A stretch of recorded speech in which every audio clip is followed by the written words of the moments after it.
சிவ ஆலயத்துக்கு போனீங்கன்னா ஒவ்வொரு சிவன் கோயிலையும் சிவலிங்கத்தோட வலது பக்கம் கருவூலத்தில் இருக்கிற சன்னதியில் இருக்கிற சிவலிங்கத்தோட வலது பக்கத்தில் சின்ன சின்ன அழகான சிலைகளை உங்களால் பார்க்க முடியும். அவங்க 63 நாயன்மார்கள் சொல்லி ஒவ்வொரு சிலைக்கும் ஒவ்வொரு பேர்கள் இருக்கும். அந்த 63 நாயர்கள் பற்றி தான் நான் ஒவ்வொரு தினமும் காணொலி வெளியிடுறேன். அதில் வந்து பகுதி 1. இதில் நம்ம முதல்ல பார்க்குறது பார்த்தீங்கன்னா சுந்தரர். சுந்தரர் யாருன்னு பார்த்தீங்கன்னா சிவபெருமானோட நெருங்கிய நண்பராகவே சிவபெருமானை நினச்சி வணங்கி வாழ்ந்தவர் தான் சுந்தரர். அவரை பற்றி தான் நம்ம இன்றைக்கி இந்த வீடியோவில் பார்க்க போகிறோம். பார்ட் 1 பார்ட் 2 அந்த மாதிரி நம்ம பார்க்கலாம். சுந்தரர் கைலாய லோகத்தில் இவரோட பணி என்னன்னு பார்த்தீங்கன்னா சிவபெருமானுக்கு நந்தவனத்தில் இருக்கக்கூடிய பூக்களை பறித்து தினந்தோறும் பூமாலையை கோர்த்து சிவனை வழிபடுறது இது ஒரு தலையாய கடமை கைலாய லோகத்தில் பண்ணிகிட்டு இருந்தார். எப்பயும் போல் நந்தவனத்தில் பூக்களை பறிக்கிறதுக்காக போனவர் அங்கே தேவலோக 2 பெண்கள் அங்கே பார்த்தோன்னே அவங்களோட அழகில் வந்து ஒரு நிமிடம் மயங்கி போகிறாரு. மயங்கி போனது திடீர்னு சுதாரிச்சு ஐயோ இது தப்பு அப்படின்னு சொல்லிட்டு பூக்களை பறிச்சுட்டு கோவிலுக்கு சிவனை வழிபடுறதுக்காகவும் சிவனுக்கு மாலை கொடுக்கறதுக்காகவும் போகிறார். அப்போ சிவபெருமான் கேட்குறாரு, என்ன சுந்தரா நந்தவனத்தில் நீ என்ன பார்த்த அப்படின்னு சொல்லி கேட்டோன்னே சுந்தரர் சொல்கிறார், ஐயோ சாமி தயவு செஞ்சு என்னை மன்னிச்சிடுங்க, நான் தெரியாமல் தப்பு பண்ணிட்டேன், என்னை தண்டிச்சிடாதீங்க அப்படின்னு சொல்லணும். இதில் என்ன இருக்குது சுந்தரா, நீ அந்த பெண்ணை பார்த்து அவங்க மேலே ஆசைப்படலை, எந்த தப்புமே இல்லை, நீ ஒன்று வேணா பண்ணு, பூலோகம் போ, அந்த 2 பெண்களிடம் கல்யாணம் பண்ணிவிட்டு இல்லற வாழ்க்கை வாழ்ந்துட்டு அதுக்கப்புறம் நீ கைலாய லோகத்துக்கு வாயே, எனக்கு கைலாய லோகம் காமத்துக்கான இடம் இல்லை சுந்தரா அப்படின்னு சொன்னோன்னே சுந்தரர் சொல்வார், ஐயோ சிவபெருமானே எனக்கு இவ்வளோ பெரிய தண்டனை எதற்கு, நான் உங்கள் பாதத்துக்கு இருந்து பணிபுரியிற இவ்வளோ பேரின்பத்தை தாண்டி அந்த சிற்றின்பத்துக்கு நான் ஏன் போகணும், எனக்கு அந்த வாழ்க்கை வேணாம் அப்படின்னு சொன்னேன். பரவாயில்ல சுந்தரா நீ போ அப்படின்னு சொல்லி சிவபெருமான் அனுமதி கொடுக்குறாரு. அப்போ சுந்தரர் சிவபெருமான் நோக்கி ஒரு கோரிக்கை வைக்கிறார், சரிங்க பெருமானே நான் போகிறேன், ஆனால் எனக்கு நீங்கள் ஒரு வாக்கு கொடுக்கணும் அப்படின்னு சொல்லி சுந்தரர் சிவபெருமானை பார்த்து கேட்குறாரு.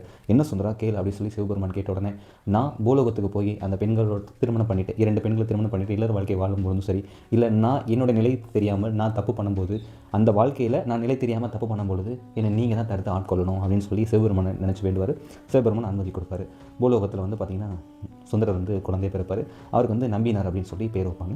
ஒரு சராசரியான ஒரு குடும்பத்தில் பிறப்பார்.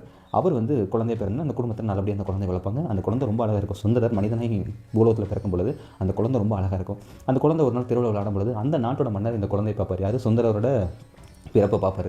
சுந்தரோட பிறப்பு பார்த்தோன்னே இந்த குழந்தை ரொம்ப அழகாக இருக்குது, இந்த குழந்தை நானே வளர்த்துக்கிறேன்னு சொல்லிட்டு அவங்க தாய் தந்தரிடம் அரசர் வந்து வாங்கிக்குவார். தாய் தந்தரிடம் அரசர்கிட்ட கொடுத்துருவாங்க. சரி அரசர் கேட்குறாருன்னு சொல்லி தன்னோட குழந்தைய அரசர்கிட்ட கொடுத்துருவாங்க. அரசரோட குலத்தில் இவர் நல்லபடியாக மிகப்பெரிய ஒரு ராஜாவாக வளர்ந்துருவார். கல்யாண வயசு வந்துடும். அப்போ என்னென்னு நடக்கும் பார்த்தீங்கன்னா சுந்தரருக்கு பொண்ணு பார்ப்பாங்க. சுந்தரருக்கு பொண்ணு யாருன்னா அதே நாட்டுக்கு பக்கத்து நாட்டில் ஒரு சிவபாக்கியர் சிவனை நினச்சி பூஜை பண்ணக்கூடியவங்க, அவங்க குலத்தில் ஒரு பெண் இருக்கும். அந்த பெண்ணை வந்து மனம் முடிப்பாங்க. 2 பேருக்கு திருமணம் எல்லாமே நிச்சயிக்கப்பட்டும் திருமண குலத்தில் சுந்தரருக்கு நியமிக்கப்பட்ட பெண்ணு மனவத்தில் உட்காந்துருப்பாங்க.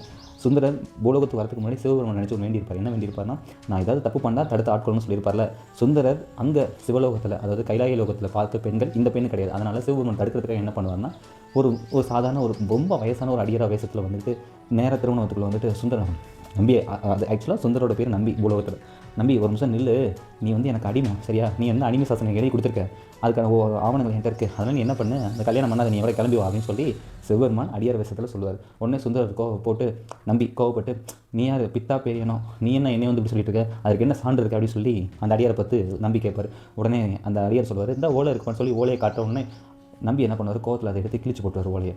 உடனே பார்த்தீங்களா அங்கே உள்ள பெரியவர்கள் அரசர்களை பார்த்து, பார்த்தீங்களா என் கையில் ஓலை இருந்துச்சு, அதை நம்பி இப்படி கிழிச்சு போட்டார், அப்போ நம்பி எனக்கு அடிமை தானே அப்படின்னு சொன்னோன்னே, சரிங்க இது ஓகே, இதை நாங்கள் எப்படி நம்புறது, நீங்கள் சொல்கிறத நாங்கள் வாய் வார்த்தையை நம்ப முடியாது, இதுக்கு என்ன ஆவணங்கள் இருக்குது அப்படின்னு சொல்லி அந்த அடியாரை பார்த்து கேட்பாங்க. அது அடியார வேஷத்தில் வந்து சிவபெருமான் பார்த்து கேட்பாங்க. உடனே அந்த அடியார் என்ன சொல்வார், அப்படியா சரி ஓகே, நீங்கள் எல்லாரும் இந்த ஊரில் உள்ள சிவன் கோயிலுக்கு வாங்க, நான் வந்து உண்மையான அசலை காட்டுறேன், இப்போ கிழிச்சு போட்டது நகல் தான், அசல் என்கிட்ட இருக்கணும்னு இருக்கு, அதை நான் காட்டுறேன் அப்படின்னு சொன்னோன்னே நேராக சிவாலயத்துக்கு எல்லாம் போவாங்க. அவர் போய் அந்த அடியார் போய் சிவாலயத்துக்கு உள்ள கருவூலத்துக்கு போய் அங்கேருந்து ஒரு ஓலைச்சுவடி எடுத்துகிட்டு வந்து ஊரில் உள்ள பெரிய தலைகள் நாட்டாமல் சொல்லுவாங்களா அவங்க மன்னர் எல்லாருமே காட்டுவாங்க. எல்லாரும் படித்து பார்த்தோன்னே இவருடைய ஓலையை ஊர் மக்கள் மட்டும் இல்லாமல் அரசரே வாங்கி படிப்பார். அந்த அரசர் வாங்கி படிக்கும்போது அதில் வந்து நம்பியோட முப்பாட்டன் முதற்கொண்டு கையெழுத்து போட்டிருப்பாங்க. இந்த மாதிரி இந்த நாள்லேருந்து இந்த அடியாருக்கு நம்பி வந்து நாங்கள் வந்து ஒப்படைக்கிறோம்னு சொல்லி அது எல்லாமே எல்லா தகவல்களும் அதில் தெளிவாக இருக்கும். உடனே மக்கள் எல்லாமே புரிஞ்சுக்குவாங்க, சரி சாமி நீங்கள் சொல்கிறது உண்மை தான், ஆனால் நீங்கள் இந்த நாட்டை சேர்ந்தவரே கிடையாது, உங்களை நாங்கள் இந்த நாட்டுக்குள்ளே பார்த்தது இல்லை, நீங்கள் போது எங்கேருந்து வரீங்க அப்படின்னு சொல்லி அடியாரை பார்த்து ஊர் பொதுமக்கள் எல்லாமே கேட்பாங்க.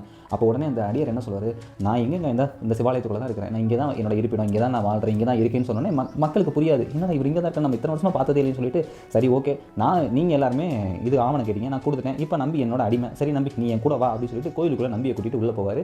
உள்ளே போன அடியார் மறைஞ்சிடுவார். நம்பி வந்து தேடுவார், எங்கே அந்த அடியார் நம்ம உள்ள வர சொன்னார், நம்ம மட்டும் தான் இருக்கும், சன்னதி இருக்குது, உள்ள சிவலிங்கம் இருக்குது, அடியாரை காணாமே அப்படின்னு சொல்லி குழம்பி இருக்கும் பொழுது சிவபெருமான் வானத்திலிருந்து காட்சி கொடுப்பாரு. சுந்தரா நான் தான் அடியார் வேஷத்தில் வந்தேன், நீ தானே சொன்ன தப்பு பண்ணால் வந்து உன்னை தடுத்து ஆட்கொள்ளணும்னு, நீ ஆக்சுவலாக கைலாய லோகத்தில் பார்த்த தேவ பொண்கள் இவங்க கிடையாது சரியா, இதை தடுத்து நிறுத்த தான் நான் வந்து அடியார் விஷயத்தில் வந்தேன் அப்படின்னு சொன்னோன்னே சுந்தரர், அதாவது நம்பி, மனித பிறவியாக பிறந்தவன் நம்பி சொல்லுவார், அப்படியா இறைவா, ரொம்ப மகிழ்ச்சி இறைவா, நான் உங்களை நினச்சி நான் ரொம்ப சந்தோஷப்படுறேன், இதனால் நான் உங்களுக்கு ஒரு பாட்டு பாடணும்னு ஆசைப்பட்றேன், உங்களை நினச்சி ஒரு பாட்டு பாடணும்னு சொன்னேன். சரி நம்பி, அதான் உங்கள் கல்யாண மண்டபத்தில் என்னை அழகான வார்த்தையில் என்னை பாராட்டி பேசினீங்களா, அந்த வார்த்தையிலேருந்து பாடு அப்படின்னு சொன்னோன்னே, கல்யாண மண்டபத்தில் உங்களை நான் திட்டுனேனே, ரொம்ப தப்பாக தரக்குறதான திட்டினேன், அதுலேருந்து நான் எப்படி பாடுறது, அதான் பித்தா பேயான்னு சொன்னீங்களா, அந்த பாட்டில் அந்த வரியிலேருந்து ஒரு பாட்டு பாடுன்னு சொன்னோன்னே, அப்போ தான் சுந்தரர் பாடுவார்.